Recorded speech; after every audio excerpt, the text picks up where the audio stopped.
Downhill versus Enduro. Many people ask if it's even necessary to have a downhill bike anymore with how advanced Enduro bikes have become. And after bringing my Canyon Center to Vetter Mountain, I was asking myself the same question. So let's put these two bikes to the test at Vetter. The first trail will be 2 cents, a trail that should favor the Enduro bike with its more flat elevation map and some short uphills, and then Dilemma, which has many steep sections that should favor the downhill bike. 2 cents. Most people's go-to warm-up lap at Vetter. This trail is relatively flat, but has some fast sections that both bikes should be able to gather a decent amount of speed on. I noticed right off the bat that the Enduro bike got around this first corner and up this small hill, holding speed with a few pedal strokes, but the DH struggled mightily. I had nearly no speed at the top of this hill, and had to pedal quite a bit to keep going. Quick disclaimer, this was only my second day on the downhill, and I wasn't quite confident on the bike just quite yet. I have had about 3-4 months on my trek, so I am quite confident on that bike right now. Though this trail favored the trek by a considerable margin, I was still quite disappointed in the ability of the sender on this trail. The downhill bike kind of just felt sloppy around these tight corners. I know the downhill bike usually does a lot better with bike park size berms and those really big jumps, and it carries a lot more speed for those, but I found that it just was so sloppy in sections that just needed a little bit of pedaling or some pumping. I find that if you have a properly set up Enduro bike, they can pretty much ride absolutely everything a downhill bike can. The downhill bike will be more stable at higher speeds, but most Enduro bikes, at least modern ones, can ride nearly everything. One of the only times that downhill actually really outshines the Enduro is on massive jumps and really technical areas.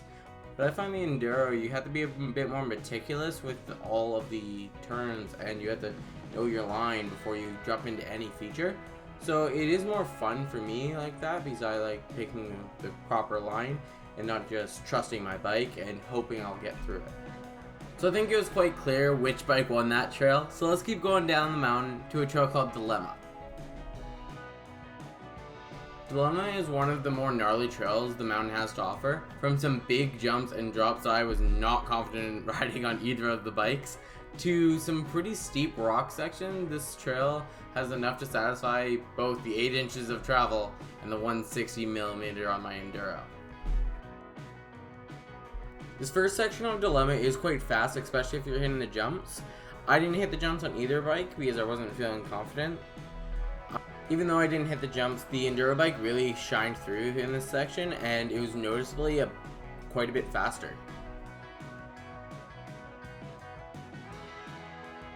I did actually crash in this section on my Enduro bike the lap after this. I'm not going to show you the footage, but you can see it if you click the video in the iCard. It wasn't a bad crash, it was just a funny one. I ran into the stump that you can see here. I do have to say, this was only my second time ever running Shimano Saint brakes, and I do have to say I have a preference for SRAM, but the Saints are very powerful brakes, but I don't like the on-off feeling of the Shimano brakes. Even though the Enduro bike was faster in this section, I did feel more in control on the downhill, and in these steep sections I was noticeably more stable. So this test isn't exactly scientific, and the fact that I had 3 to 4 months more time on my trek compared to the downhill, but I do find that having a downhill is not necessary. After the video, I have decided to put the Canyon for sale since it's not the right size for me, and the fact that I don't believe I'll get to ride enough park this year with the whole global pandemic situation. They're amazing bikes, and I won't be surprised if I get another one in the future. I'm more than happy riding my amazing Enduro bike for the considerable future.